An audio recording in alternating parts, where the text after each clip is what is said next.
everybody, welcome back to my channel. So today today I wanted to show a video on a guy who I think has probably one of the absolute worst takes I have ever heard somebody have over a game. And I mean, this is like reminiscent of Ackman versus Quantum TV. Like, oh man, I don't even want to give out spoilers. Just watch and you'll see what I'm What talking up, about. gamers? Dreamcast guy here, So talking it's today the about guy's name Meet is Your Maker, Dreamcast because guy, this is the right? new And actually, let me turn this PlayStation down. Plus game So that he people starts talking is about the game. The game's called Meet Your Maker, and it's the quick rundown is that it's basically made so that you go and you raid other people's outposts, and you collect a bunch of what's called genetic material, and then on top of that, you also get parts, synthite, all that fun stuff, and so you're able to buy things to build your own outposts that other people raid. Now, unlike Clash of Clans, if they raid it, you don't actually lose anything, which I think is probably one of the best parts of the game. And all the outposts are either are fan made. I don't want to say fan made, but they're player made. So you buy your outpost, you build it, and other people raid it, and you raid other outposts that other people have built. And I think that's great because not only does that see, you get to see the entire I guess you can call it the genius of some of the people who build these things, but on top of that, it's almost like one of those games that have like the oh man, what was that trade the builds where every time you go like Subterranea or whatever, where every time you go to a new level, it's procedurally generated, right? Because as this game grows, more maps will come out, and more people who are even smarter than the people who are already here, which is hard to do, I would think, are going to come up with even cooler traps. So that's the gist of it. Obviously, there's 3 levels. That's something you should know: normal, danger, and brutal. He briefly runs over it, and each one rewards you differently in terms of how much XP, genetic material, and money you get, and parts, synthite, and genetic material. Okay, that's the base. Let's hear what he has to say. strange base building first-person shooter with a lot of online elements, but I want to try and explain why it's actually pretty dang addictive. Hope you're having a great day. If I mean, it's addictive because it's a fun game, and it's procedurally generated, quote unquote, because it's player made. So it's constantly going to be new bases, new bases, and new raids that you can do. It's not the same thing you just do over and over again. 5-second tutorial that teaches you the buttons, it explains how you gotta grab stuff and escape bases, and then after that you just get a chance to play. Okay, that's one gripe I do agree with. You don't get a lot of explanation. I'm in the process of making a few videos. I have some on my channel where it's goes over some of the basics, because you just pretty much jump in. They give you a quick little tutorial about like, hey, humans are dying. You need to collect genetic material so we can save the human race. And then you just jump in. They don't explain much else. Even in the tutorials within the game itself, it doesn't explain much other than like, hey, this is the screen where you can build stuff, but it doesn't give you all the details of the build. You kind of have to figure out all the mechanics yourself. The maps made by the game developers themselves, and weirdly, I think a lot of these maps are kind of the most boring. The fun stuff is the fan maps. Apparently, they did a big open beta recently, so a bunch of fans have had the toolkit now for a while. Yeah, I mean, obviously that's true. I mean, the people who are playing it first, like any game, are usually going to have a lot more stuff than everyone else, and they had the experience of what works and what doesn't, so the basic ones are probably going to be not as engaging. But continue, sorry. And they've made some very interesting different styles of course. Now, on the surface, the way this works in the most simplistic method possible is people either make maps or you play through the maps that people have made. Okay, so that's the first one that doesn't make sense. You have to do both. The whole point of actually raiding someone's outpost is to get enough parts to be able to buy your own outpost and be able to build it so that you can get more genetic material. You don't technically have an end game, you just continue purchasing outposts. I think you have a limit of 18, but it's not you do one or the other. You are required to do both. That's just the mechanics of the game. Now, these have all sorts of traps, these have enemies, they have all sorts of interesting puzzles and platforming, and even using your grapple hook to try and And this is kind of a maybe a nitpicky take on this, but I really don't like how he plays this game. There's some basic traps if you watch him throughout it where he falls for it. Like he tried recovering his arrow later on in the video and he just falls right into an acid pit. But if you watch him play, he doesn't even bother looking down or around. He just shoots the trap, tries to retrieve his arrow, and immediately dies. But that's just, that's neither here nor there. Traverse weird, twisty mazes. It's a very interesting idea that when it works, it really works well. But the hard part of this is that you only have one life. If you get hit by anything, you're instantly dead. I That's kind of the point, right? So one hit on the traps, one hit on the bad guys unless they have armor, and one hit on you and you immediately die. You have a piece of hardware called like Phoenix something. I think it's like Phoenix Down is what I call it. But when you use it, what it does is it allows you to set down a clone of you basically. So if you end up getting killed, you can just use that and it'll respawn you.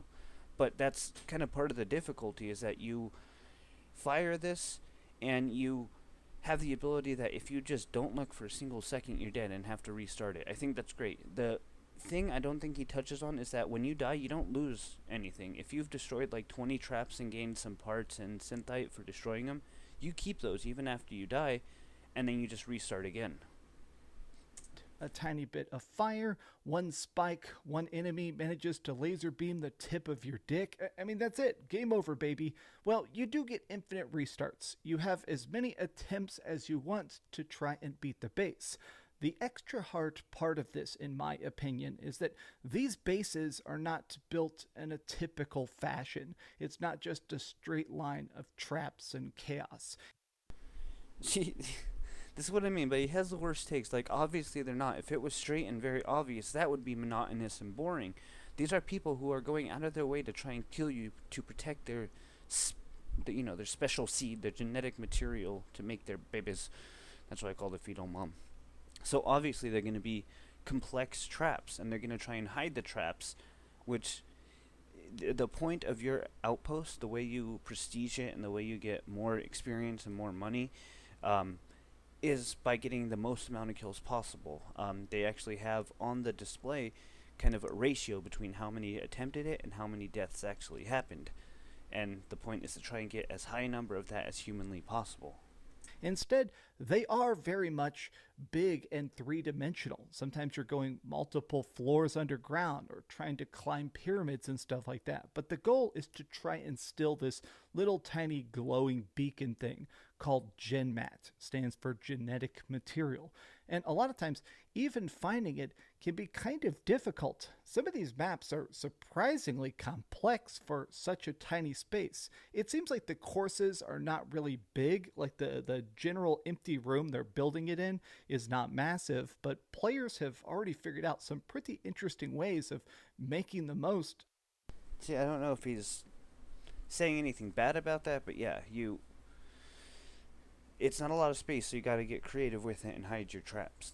That's completely true. I mean, that's true with everything. A game only has a certain amount of space. Of every single bit of space. Now, I have to say, what I kind of enjoy about this game, but I feel like is going to be the toughest learning curve, is kind of figuring out how to conserve your shots. So, okay, so he goes into this. I'll probably skip forward a little bit. Yeah, part of it, you start out with 2 shots, and then it goes up. You can level it up to 3 shots and then make it shoot faster. But that bolt is it's called the Volt Lancer. It's able to kill traps, bad guys, as well as destroy enemy armor. I think it's the best, but you also get a second crossbow, which he doesn't explain that. The crossbow only hits flesh, can't destroy traps or armor. And you have to shoot your bolt and you have to retrieve it. You can upgrade your shoot to be able to retrieve it from a further distance, but that kind of adds to it, and that's where you can get, traps where you destroy one, and when you go to retrieve your ammo, it triggers another trap, and then trying to block against that one triggers another one. And that, I think, adds an extra level of fun to it, because it's not a simple, you can just shoot and reload or find ammo packs, because, I mean, as a builder, why would I ever put an ammo pack for you? I want you to die, shoot it, you can destroy any trap or any enemy with a single hit, but then you have to retrieve those arrows. And it can become tough when there's a room that has 6 separate traps all on different walls, and you're trying to figure out, okay, I gotta shoot this, grapple hook to that Yeah, I mean corner, that's kind of the point. checking every single ceiling, watching every single piece of floor. It's an interesting idea, but some creators go a bit too far with the concept. I think some people are so obsessed with making their challenge difficult. I have definitely run into some maps that are rated as easy that were a little bit weirdly frustrating. Okay, so he's complaining that the game is too hard, and this is what I mean by it is reminiscent of Quantum TV and Actman, that whole controversy, in that the rating that he's talking about is normal, danger, and brutal, right? And that's rated by the capacity in terms of how much blocks, traps, and bad guys you can put in there. It's not rated by actually how difficult. They don't have some system that can, run an AI through your map and be like, okay, yeah, his is pretty fucking difficult. Let's put him on difficult. Let's put him on brutal. So he's saying that he ran through a normal dungeon and it was super challenging because the guy made it super challenging and he died a bunch of times, which is literally the point. Again, if you're trying to build it, the whole point is to get as many kills as humanly possible. So you're going to want to make it as hard as possible with the little amount of resources that you have. A handful of traps and a handful of guards. You're going to have to make those, use them as best as you can to get as many kills. That's literally the whole point of the game. Rating. Now, additionally, to go with this, I wish that this game had an actual mode that let you create stuff right at the start. For some reason, even after playing this game for 3 hours solid, I installed it the second it got posted onto PlayStation. Okay, so I want to say something first. That, to me, seems almost like gamer entitlement, that he just wants everything right from the front. He doesn't want to have to work for it, he should just have the ability to create massive bases, right? But that has the negative effect of eventually getting boring. The Minecraft, and I think he meant references what is it, like Mario Builder, that you have everything there so people can use all the colors and all the blocks and all that fun stuff, right? And that's cool because of the huge amount of things that you can do. With here, you have a limited amount of space. They have a limited amount of blocks. I mean, it's still quite a bit, but you still got to get creative with how you use them. And the game itself isn't super massive like Minecraft, so you don't have a huge choice of it. And so you're using what limited resources you have to be able to build the best base with the most damage. But in order to get to the point where you can purchase the more expensive traps like the flamethrower or the bomb dropper, or the warmonger, which is like the big guy with giant road signs as blades, you have to do a bunch of raids in order to earn the ability to use them, which makes total sense. That's how a game, it's kind of a horizontal progression. And then on top of that, once you've gotten even more, you can then upgrade them, like give them some armor or put a mod on your trap to only activate, after the GenMat had been stolen, or to be able to, like the bolt shooter, can continue shooting until somebody turns it off or destroys it. And that's kind of part of the grind. It's part of trying to get enough material to be able to make complex traps and complex bad guys like that. This game for 3 hours solid. I installed it the second it got posted onto PlayStation Plus. You actually cannot just jump straight into the creation mode. Okay, so what he's saying is he played for 3 hours straight. And in that 3 hours, he mentions that he only got like 700 of the parts, which is the orange currency, and that's what you use to buy things, right? So that means two things. Number one, either he just wasn't doing enough of them, which he said he ran through like 20 or something, which sure, whatever. But more than likely, what that implies, in my opinion, is that he could only do the normal maps. And because of that, he was not making as much parts and genetic material and synthite as if he was doing danger or brutal. And again, reminiscent of Quantum TV and Actman, because the game is hard, he's complaining that he was not able to get enough. And yes, the game is a grind. Apparently the prices were upped after the beta because everything was able to be purchased so quickly. But I don't think it's that bad. I think you should be able to get more genetic material faster because that is ridiculous how little you get of that. But as as you progress in the game, you get it a lot faster. But parts are never the issue. I was playing for about an hour or so, and before I realized I could buy my own outpost, and I was able to buy one of the better ones, one of the bigger ones, which cost me, I think it was somewhere around like 15 or 1600. No, it was, yeah, it was about 1600, and it was for one of the danger ones. And then I built up my base, and I just started collecting it. He's saying that because he couldn't just jump right in and just do a creative mode and build his fun base, and that he played the game for 3 hours straight and still didn't have enough material to buy anything, that this is a bad game, when in fact, it sucks to suck, bro. Like, play a different game. By destroying traps, by killing enemies, you get these special little currencies, and then when you get enough, you buy land. And then once you have that, then you're able to actually construct bases. After 3 hours of experimentation and exploration, I still couldn't even buy the tiniest map. I wonder why the developers did not let people just jump straight into it, or Okay, again, because there's no fun. You actually have to earn that ability. You have to work, you have to grind, and then you're able to buy it. And the reason why they didn't do that is because they don't want you to be able to just build a massive base and be able to profit from it without doing any of the work yourself. And also, again, the fact that you were unable to purchase something after that long means that seems like a you problem. That doesn't seem like it's a developer problem. at least check it out. It feels weird that maybe you have to play for 4, 5, or even 6 hours before you can test out the other half of the game, which is the creation aspect. The other part of this is that as much as I like this game, the color palette is very, very boring. Yeah, imagine a post apocalyptic world where water has been dried out, plants have died, and the human race is on the brink of extinction. And the color palette is the problem because everything is gray, and the outside, you can see, let's see if I back it up, the entire outside is sand and dirt and dust. So obviously everything is going to be drab and draped in apocalyptic kind of tones. I mean, you play Fallout, imagine how expensive that is, but everything's dark gray and brown and maybe faded blues from like the new USA and everything. But yeah, that's kind of the whole point, that's the aesthetic you go for a post-apocalyptic game. The entire thing is based on a rustic post apocalyptic look.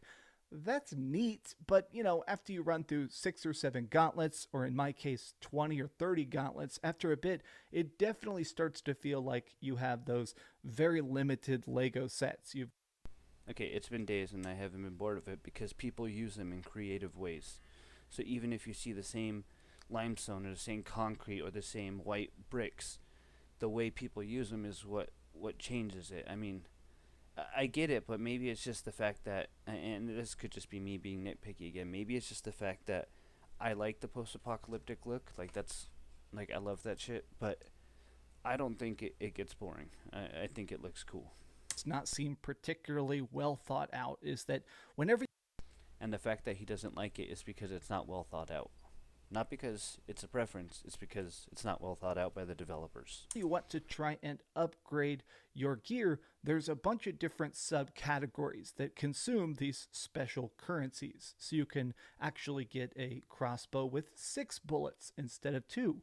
You can go and buy better guards for your bases so that whenever you start actually constructing stuff, you'll have more tools to the toolkit. But God forbid you actually have to work to progress further in the game and get stronger weapons. I mean, hell, even in Minecraft, when you're doing survival, you don't immediately start out with an axe to chop a tree down or a diamond to be able to cut down obsidian or, and create the nether to be able to destroy the dragon. You have to progress. And with a game like this, where it's simply, I saved my seed and you have to steal my seed, there's not a lot of progression you can do other than something like this, where you have to work and grind to be able to afford to be able to get the bad guys that you need, or the traps, or the mods, or the weapon upgrades. And I wasn't able to do brutal until I upgraded my weapons and my hardware. And now that I have grenades, I have 3 shots and practically no reload time, a lot of it became a ton, like, way easier. But this stuff, again, it definitely feels really, really, really grindy, and I just don't think that's a good move. Like, again, to relate back to my love for Mario Maker, it gives you all the tools, all the maps, all the color palettes, all the ability to make great content. I mean, the only limit is your imagination. The only limit is your imagination. So, again, in my opinion, that's that entitled gamer thing. Like, why isn't everything just given to me? Why can't I just immediately have everything? Because you gotta work for it. I thought that was pretty straightforward, and I don't know how else to say it. I mean, it sucks that you only got 700 parts in 3 hours worth of gameplay, but it's really not that hard to upgrade these things. I mean, again, the genetic material you don't get a lot, which is the main one. That's the red one, and that's what you need to actually buy things. But it's still doable. I have practically everything unlocked at a base tier, and a lot of mods unlocked as well. And I've been playing the game for only a few days ish. I don't know the exact amount of time, but So people right at the start are making super bold and innovative content. Whereas here, because there's all these weird gaps, people are going to have to play the game for 6 hours, start to experiment with bases, buy better guards, start to put those in. Like, it just feels like a payback loop that does not feel properly balanced. let me ask you this: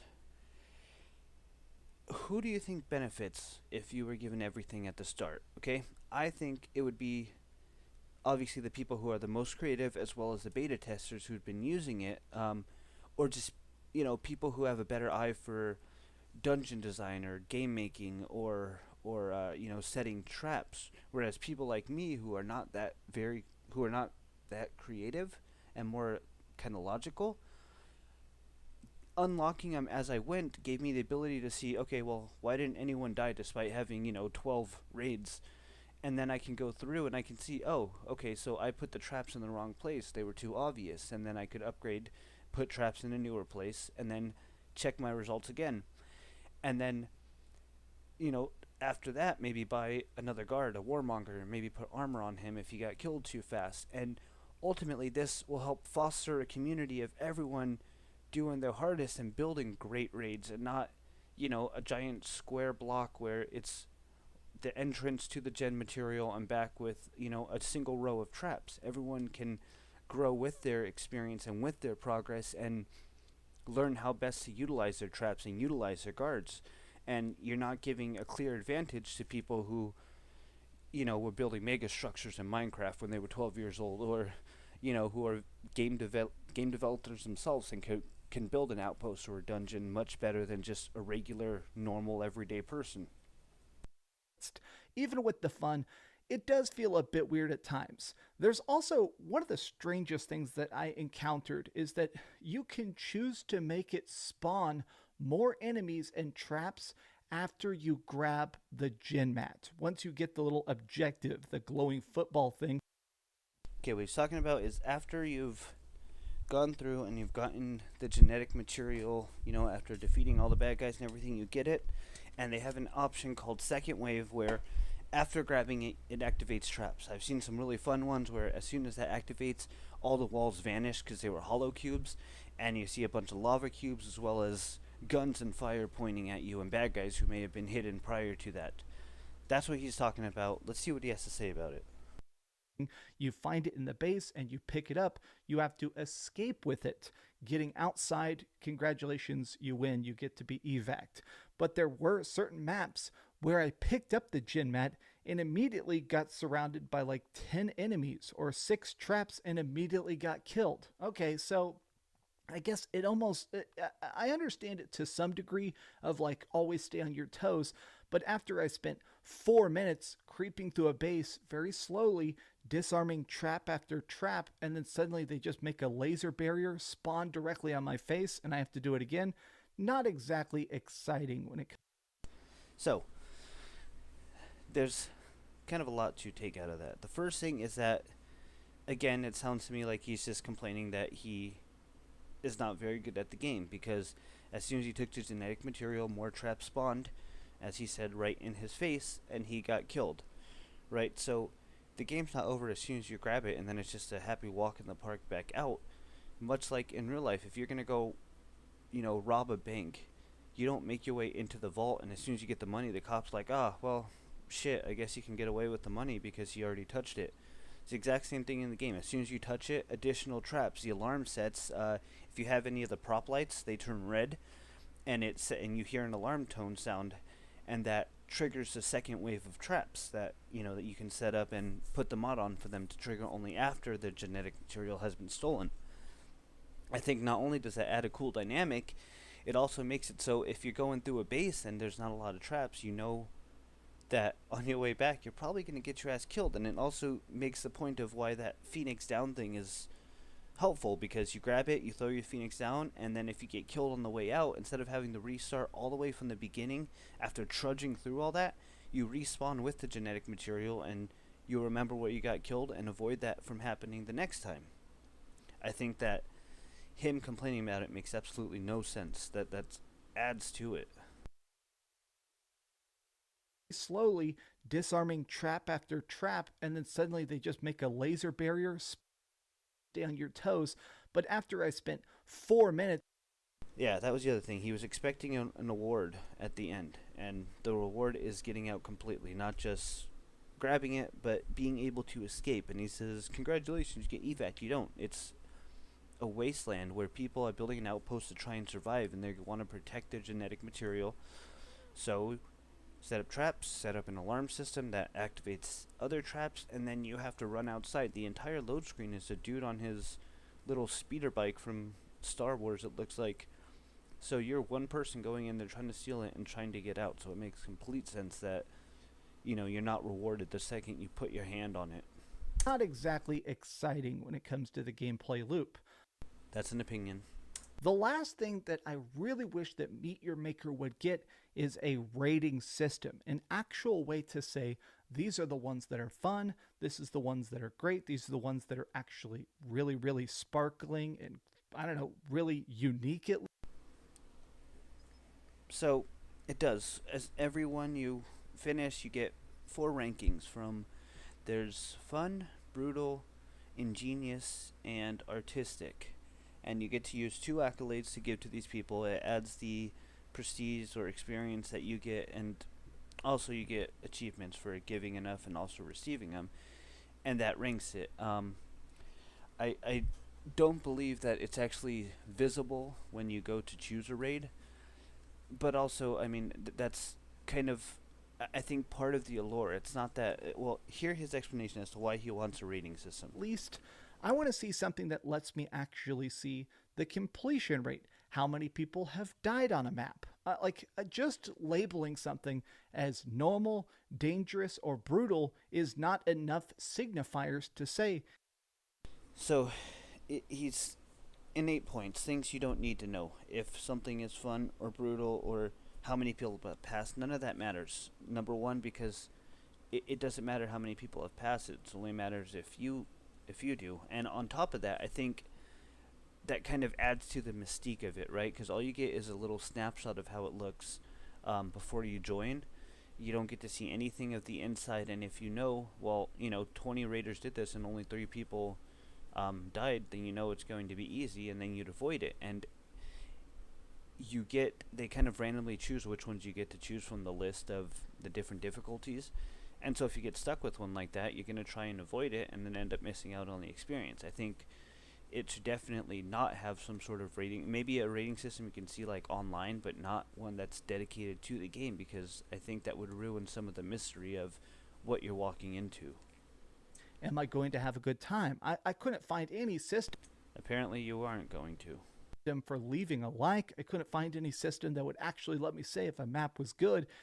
Again, at the very end of every single map, you get to give 2 accolades of fun, ingenious, brutal, and artistic. So I don't know how he missed that for 3 hours straight of gaming, he says. And I played quite a few fan maps. The fan maps themselves are really good. I'm actually impressed that people are already figuring this out so well with just such a limited time with the game over the course of a beta and now the release. But I think this game is going to grow. It's going to get better with time. I mean, with a little bit I agree it's going to grow. And, I mean, usually games can only get better, so yeah, that's a point we agree on. of tweaking and a lot more of the fans actually making the maps, it's going to be a lot more fun. But first impressions, a bit rough. Just my thoughts though. As a fan of makers and a fan of building and a big fan of shooting, it needs a tiny bit of fleshing out. But He's a fan of building and a fan of making, not a fan of, like, challenges or a fan of video game design.